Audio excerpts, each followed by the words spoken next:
Hey YouTube, thanks for tuning in to another episode of Greg's Shop. This is going to be the third video in the series of the welder cart build. I'm going to take you through how I put it all together and show you some highlights on how I did a few things, welding and cutting. So stay tuned.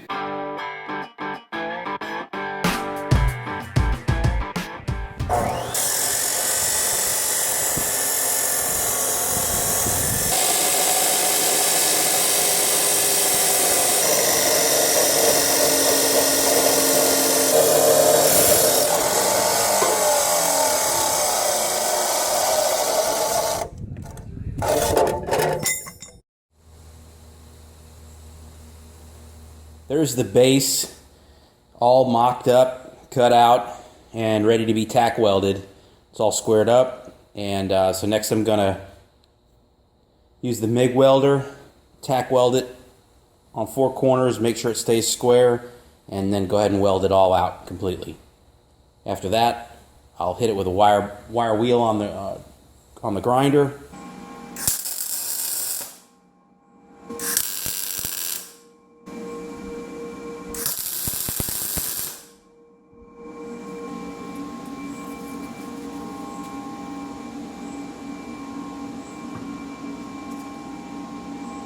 Okay, now that the frame is square, I'm going to go ahead and weld it out completely.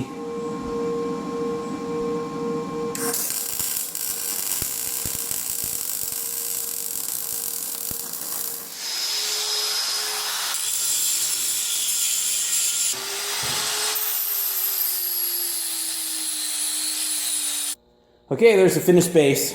Got it all welded up and use a flap disc to smooth everything out, and I'll probably hit it with a wire brush here after I get the other uprights welded on.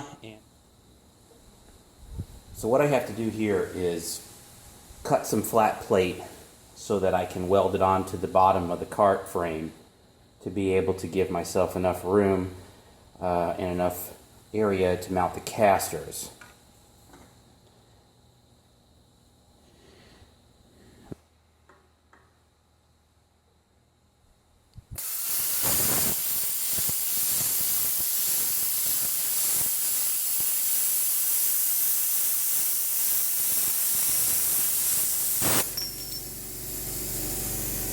Butter.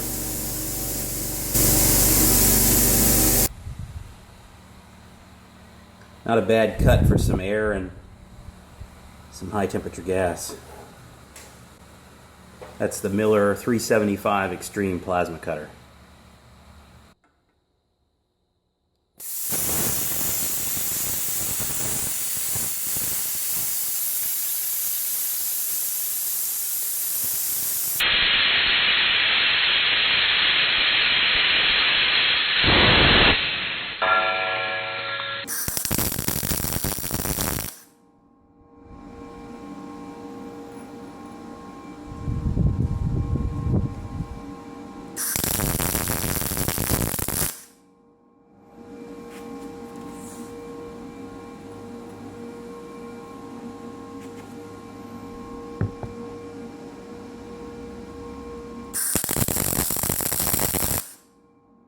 Well, I've had a couple of opportunities to do the other two corners, and I wanted to show what I was doing here. I was basically clamping a piece of scrap to the frame, and then clamping the flat stock to the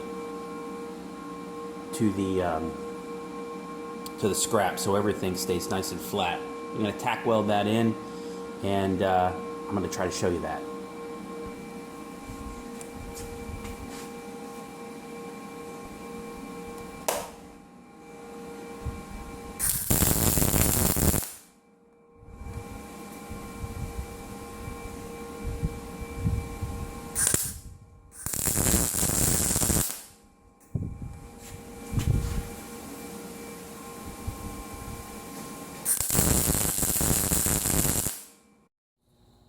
Okay, all the tabs are welded on now, and you can see I put the casters in place.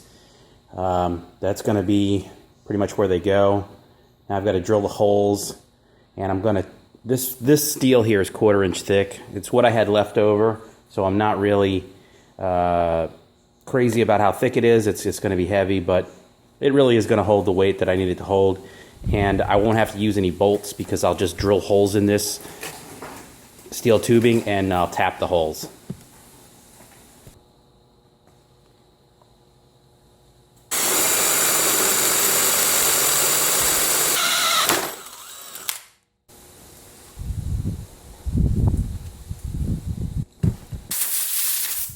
So I did one hole, tapped it, and I'm going to run a bolt into it now, get it tight, and that way I know where I can mark the other holes first with the punch.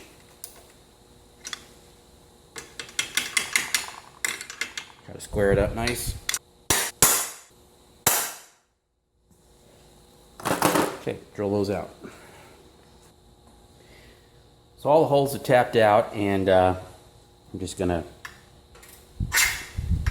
file off the burr right there.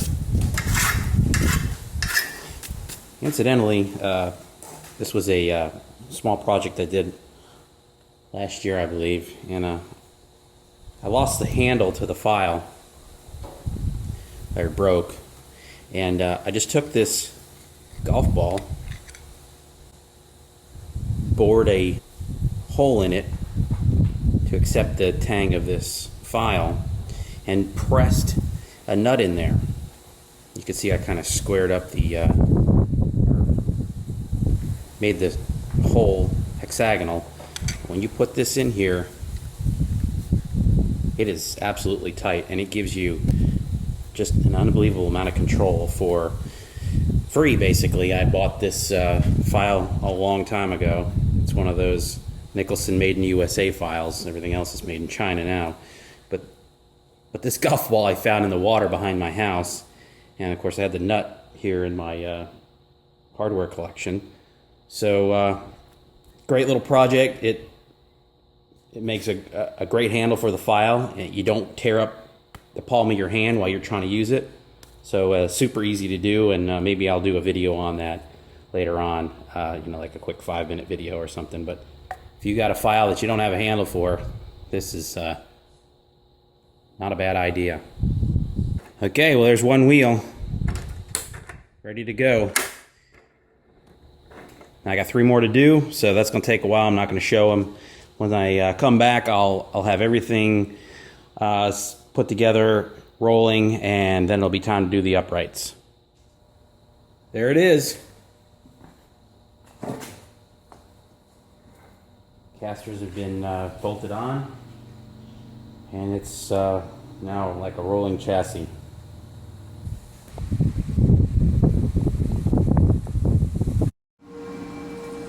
Well, I've got the uprights tacked together now, and it's not permanent yet. I'm just doing my best to make sure my sizes and my dimensions are all correct. Everything is square.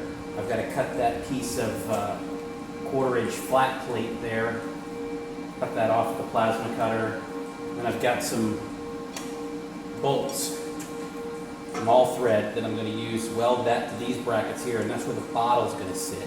And this is going to fasten or secure the bottle to the cart so it doesn't tip over. I'm also going to put another cross member in here for, I've got a couple of smaller bottles that I'm going to use. I'm going to secure them as well in the same fashion, although I've got some thinner material for that. That's going to be I think this is just 1/2 inch. This is 3/4. The bottle that I have is 200 cubic feet. It's a really large bottle of 75-25 argon CO2 mix, and I don't want that thing falling over because it probably weighs well over 120, 130 pounds, maybe even more. It's going to probably take 2 people for me to lift it on this cart. Anyway, I don't want that falling over, so I'm going to use these bolts and fasten them to the cart. So we'll get started with that. And it's been lightning here, so I didn't want to keep the machines plugged in, do any welding, so I'm just mocking this up now, and we'll keep going on it. Okay, as you can see, I've got to weld this bolt on, this all thread on, and I threaded the nut on to the very end, which will make it square to the this top bar here. And I used a couple of clamps there to make sure it's square. So let's go weld this up.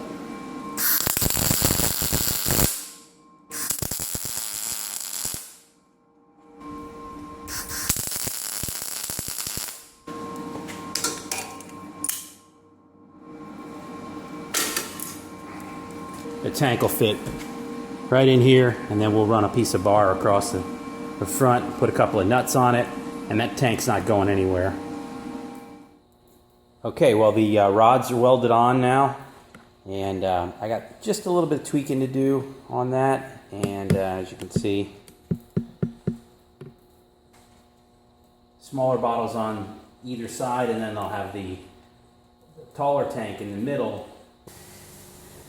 Well, some of the things that I've done in between the last scene and this scene was quite repetitive, so I didn't feel the need to show all that. But what I did do is I made these brackets here that fit on there to hold the tanks in place.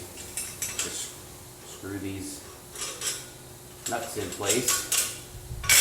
You adjust whatever size tank you have, and I've made it so that the all thread can thread off. If you need to make this a little wider or shorter, you can just grind the bolts off or add another nut or whatever, however you want to customize it. The tanks all seem to be the same size, so I'm not worried about that, but that's how that's going to work. Put one over here, and then I've got one up here for the tall tank.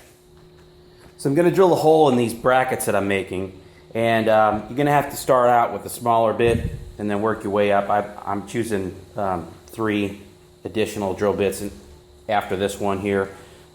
This steel is stuff I've salvaged off the side of the road. It's just bed frame stuff, and man, you would not believe how incredibly hard this stuff is to work with or to drill through.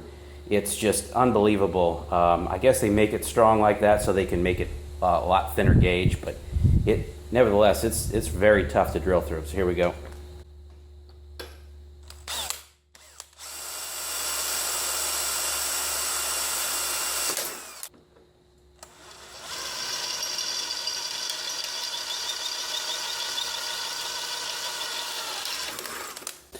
So the bigger the bit you go, the slower the speed you want to go, because last thing you want to do is heat up this steel. Once you heat the steel up and turn it blue, it just doesn't cut anymore. You might as well throw the bit away.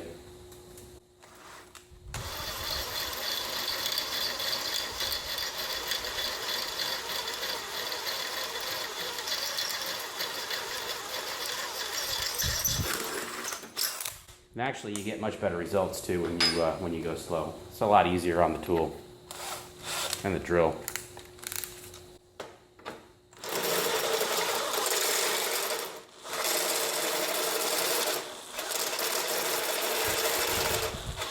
So these step bits, they really work nice, because as you progress to the next step, it puts a really nice bevel on the inside of the hole, and takes off any burrs. Let's see if I can get a shot of that.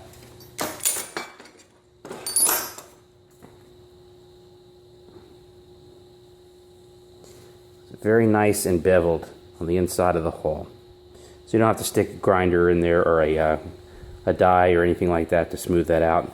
And then you've got these burrs on the back side. You just do the same thing on the back side. Just light pressure.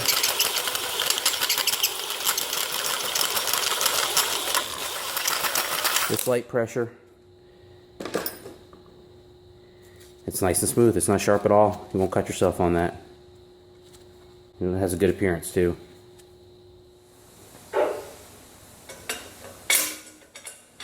you go. Probably going to fit on there like this.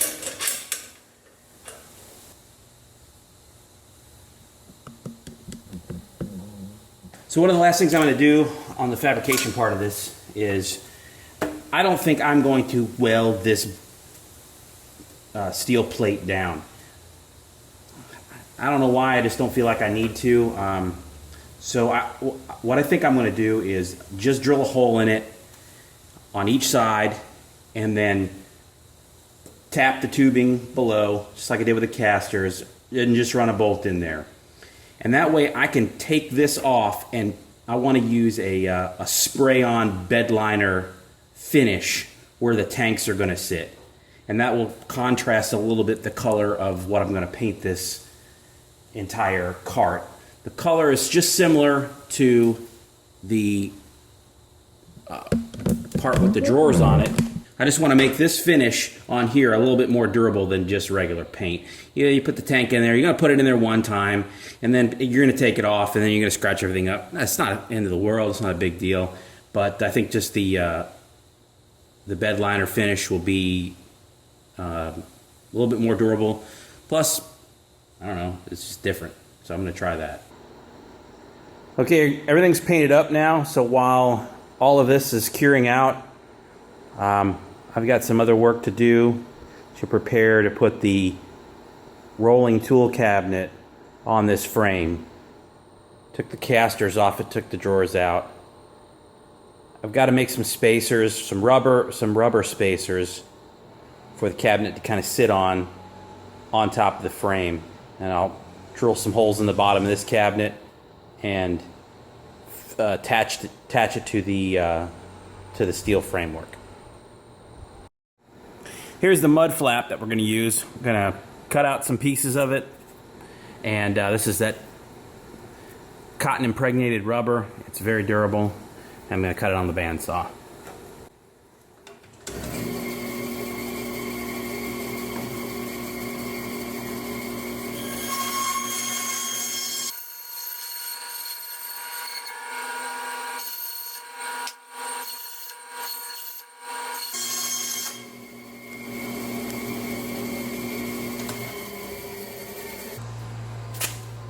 I've cut these pieces of rubber mud flap. They're really durable. They've got this fabric woven into it, and they're very, very strong. They won't crush.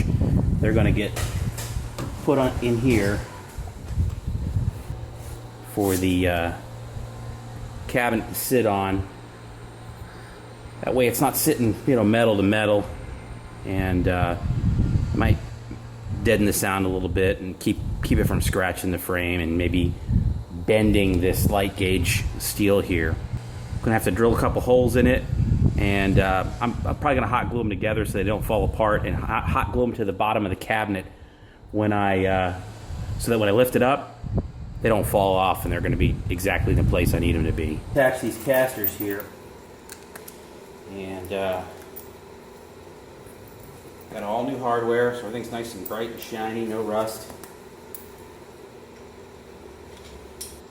I like these casters because they're, I know I pointed it out before, but I like these casters because they are a swivel locking caster. So when you lock them, not only do the wheels stop rolling, but they don't pivot. So that makes for a really sturdy base, especially when you don't want something to move. You want this to move, but then you don't want it to move.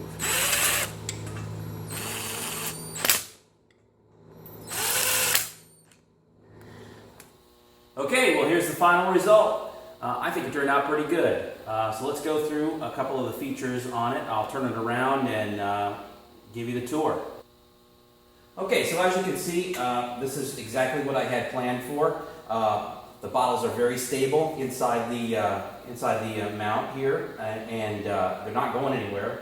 I feel really confident that when I roll this cart over pretty much any surface here in the shop or even out into the driveway, that the bottles aren't going to go anywhere. They're not going to rattle. They're not going to cause any concern about them tipping over.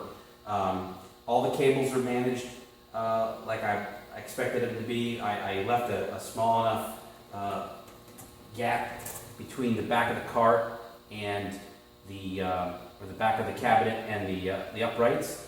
So I have plenty of room to manage the cables back behind the welder. The casters, they turned out perfect. I was very pleased with how the cart rolls, and I can lock them into place, and that cart is not going anywhere.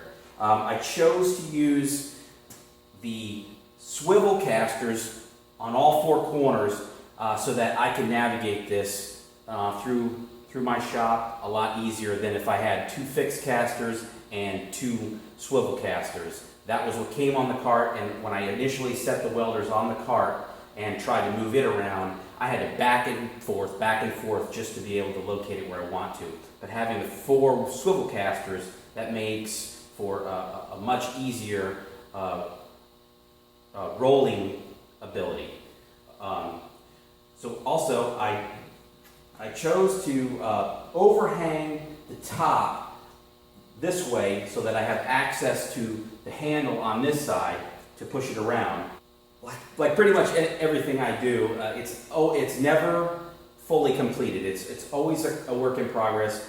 Just like anything else, you're going to design something, you're going to build it, and as you use it, you're going to need to make some minor changes to it. I think the design that I put together here is solid as far as the space, but I know that there's going to be some tweaks to it. So one of the main things that what I'm going to do after I really use this for a considerable amount of time is I'll probably end up building some kind of structure underneath here to support the cables and hang them so that they're out of the way of the function of the drawers and such. Because right now they're kind of in the way. Although it's not a big deal. You can lift these up and move them out of the way, which is going to give me access to all the other cables that come with the welders, power cables.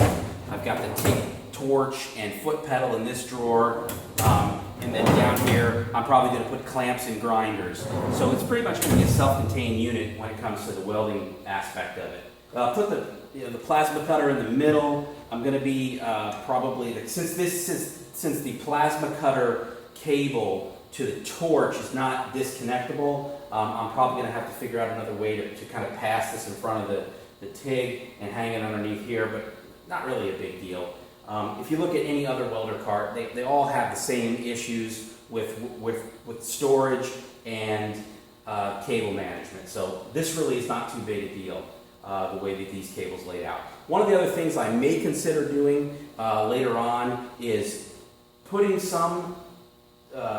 series of outlets on the back of the machine or the back of the cart so I can plug all the machines in and leave them plugged in and just run a long cable to the cart. Okay, so there's a close-up of the back on how I got it laid out.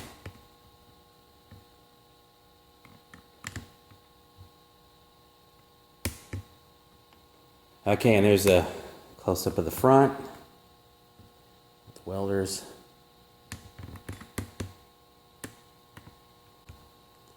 Special thanks to my wife Jessica. She's the one that created all the custom labeling on her sign machine. Okay, so once again, thanks for watching, and I'll catch you on the next video. Please feel free to comment, hit the thumbs up button, and subscribe.